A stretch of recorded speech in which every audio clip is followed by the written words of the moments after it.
Today, I'm going to show you how to pressure test and repair a radiator using a Harbor Freight kit and some stuff you can get from any hardware store.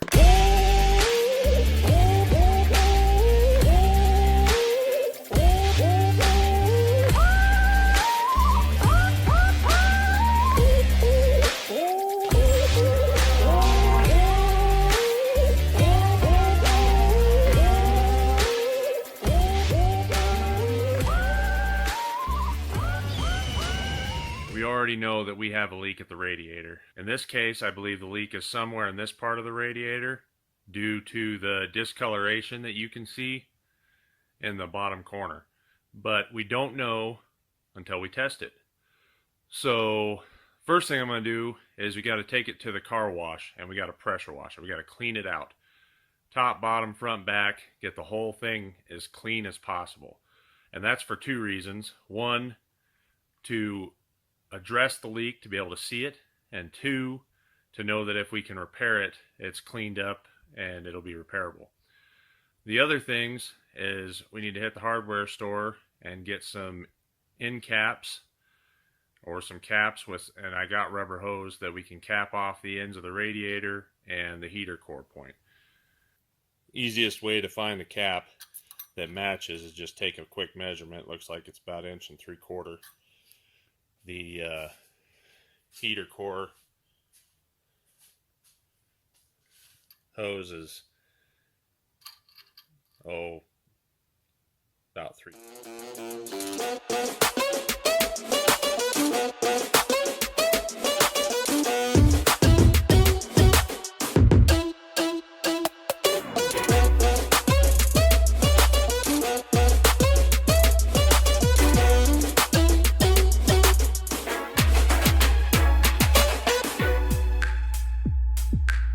So I just got back from the car wash. Looks like the radiator right in here has possibly been repaired at one point. I also found this bottom tube going across here. Looks like it's got a little pinch in it. So, which isn't much of a shocker. This is a heavy radiator. It's a 4-core copper core radiator, and radiators like this in a vehicle, you know, they're going to shift like that as the frame and the body twists a little bit. They're going to do the same thing. So it's pretty common for a failure point in radiators on these bottom corners. That's probably why you see the high-end aftermarket aluminum ones with a flange out here with holes so you can mount it out here, so you're not having that failure point with that little grommet on top and bottom. When I went to the hardware store, my radiator hose I had was pretty old and crummy, and they had these that actually are the right size. So I ended up just picking these up too, and they'll be more than enough to hold, 16-20 pounds of pressure. Got some caps, got some tinning flux, got some extra brushes because I'm guaranteed I'm probably going to catch one of these on fire.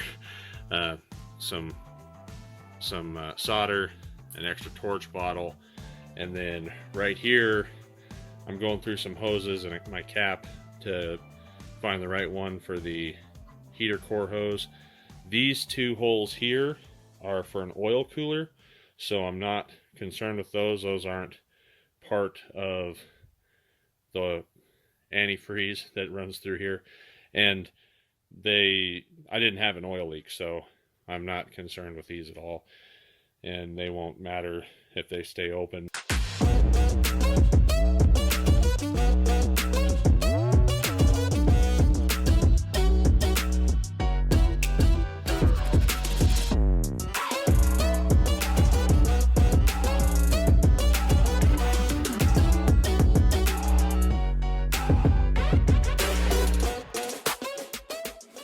I've wanted to own one of these for a while. Coming out of your cardboard contraption. So I gotta admit, I'm a little disappointed. I had all these awesome parts and pieces, and I was thinking that, one of these would fit on there, and actually what all I need is just in the top here, I just need this one piece and that little deal there. Oh well. So this is literally as simple as this sits in here and plugs it off.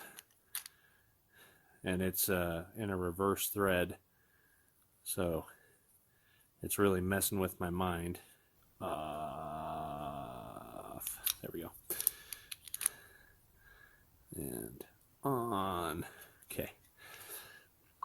And these, so let's see if I can get that short enough. Backwards of everything you know.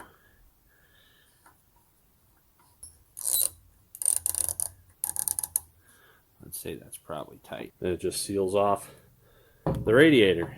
The one thing I did forget to do is put in water.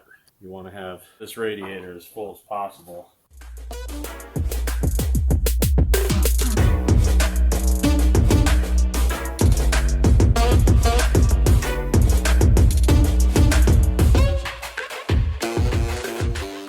So don't forget to hook that up when you're filling it up with water, otherwise it'll start leaking. Now it's just a matter of pumping it up.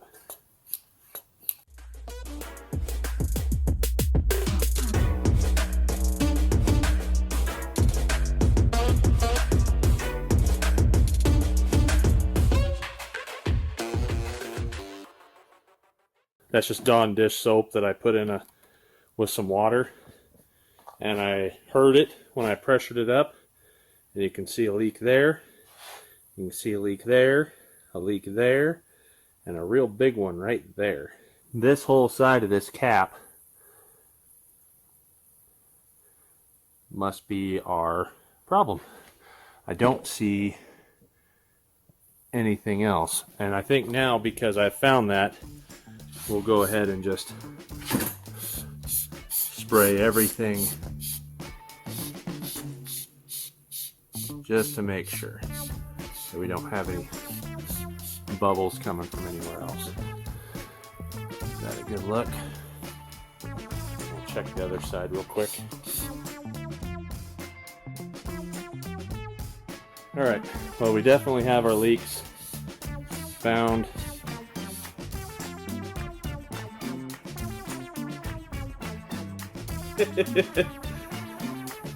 It's like Niagara bubbles around here.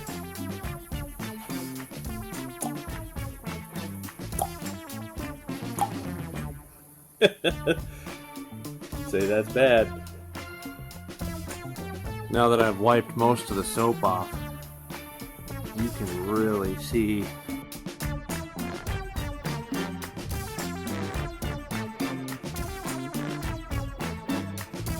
I'm going to go ahead and take this off. I don't want any heat or pressure to build up while I'm adding fire to the side of the tank. Normally in a radiator shop, they're going to desolder this whole cap, take it off, re-tin it, clean everything up, put it back together, and then solder the whole cap back on. And the reason that is because there's enough stuff here, just dirty fluid and other things that are just going to gunk up kind of in that seam. What I'm going to try to do, and we'll see if it works, I'm going to put heat to it, and I'm going to take my flux and a brush, and it's going to boil out all that nasty stuff, and I'm just going to try to brush it off and work my way down and try to get all of it out of this whole seam. Then hopefully that'll be clean enough, then I can start the process over again with the solder and solder it in. So cross our fingers, see if it works.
Holy crap, it worked. Nice. So how I knew what I wanted to test for pressure is I just went off the cap on the truck. It's 15-pound closed system, so I just tested it at 15 pounds. That's really the easiest way to do it. Your vehicle should have the correct pound rating cap on it already, but you can always double check that too. Some of you may recognize that this is not the radiator that had the leak. This is just a junk radiator that I picked up from a friend. If you have any friends that are into cars or any type of automobiles, one of them probably has a junk radiator laying around. My radiator is leaking at the cap. Other possible leaks is at a tube or multiple tubes. Each tube runs across and it just feeds into the edge of this cap. Usually you're going to get a leak on your tubes from either the fan hitting it or from, in this case, like this one has zip ties. It had an electric fan where they had zip tied the electric fan to it, or where people use zip ties to zip tie transmission coolers or other things right to this radiator, and they're just going to sit there and wear and vibrate around, and I don't know why that's even something they sell. You should always want to hard mount a transmission cooler or an electric fan not against your radiator. This radiator is a copper core radiator. This is solderable and repairable in most cases. If this was aluminum with plastic caps, the plastic caps actually, the aluminum is pinched around the plastic cap with a seal, and I wouldn't be able to solder that back on. I wouldn't be able to repair that way. I think I could take the cap off and maybe see if I could reseal it pending if the cap was broken. I have heard of people actually cleaning it up and plastic weld and JB welding them. I've never done that myself, so I don't know, but I have heard of people doing that and it's worked for them. Tubes and that, if you're going to do that, you definitely want a TIG welder. You would not want to try it with an aluminum wire feed. You just couldn't control the temperature the way you'd need to. We're going to say that this tube right here is bad and it has a pinhole up front. So what I want to do is actually pinch that tube off and try to pinch it shut. Then we're going to put heat on it.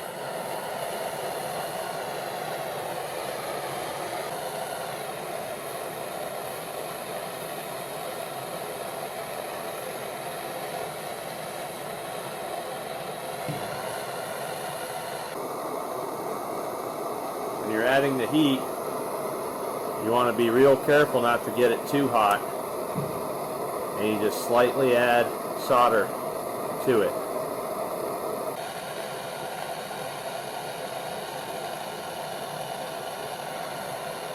And that would literally be it.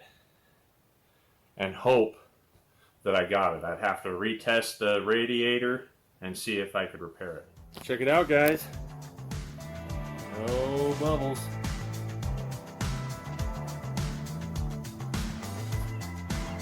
Has pressure. Alright, radiator's done. Took the hoses off, drained the water out. Now all we gotta do is throw her in the truck, put her together, and take her for a spin. If this helped you, please go ahead and give us a thumbs up. If you guys got any tips or tricks, I'd love to hear about them on how to fix or repair radiators. You can throw those in the comments below. If you want to be the cool kid in your group, go ahead and join that Patreon, and you will be the first one to have access to a lot of this stuff. Otherwise, I hope you enjoyed it. Thanks for watching. See you next time. Get that thing tight, boy.